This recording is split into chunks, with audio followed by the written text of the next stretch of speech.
আচ্ছা নীরব, নারীকে কি সবসময় সুন্দরী হতে হবে?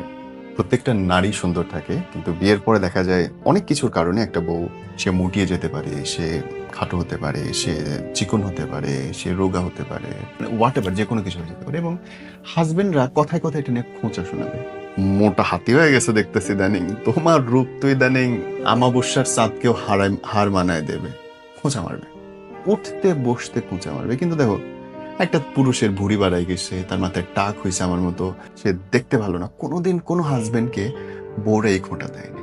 কিন্তু হুম। অধিকাংশ বউ সে যেরকমই হোক হাজবেন্ড খোঁটা মারছে। এখন ভালোবাসার মানুষকে তো সুন্দর হইতে হয় না, কি হতে হয়? ভালোবাসার মানুষকে হইতে হয় বিশ্বস্ত। আমি জানি আমি পড়ে যাইতে গেলে সে পেছন থেকে আমার পিঠে হাত দেবে যে না আমি আছি।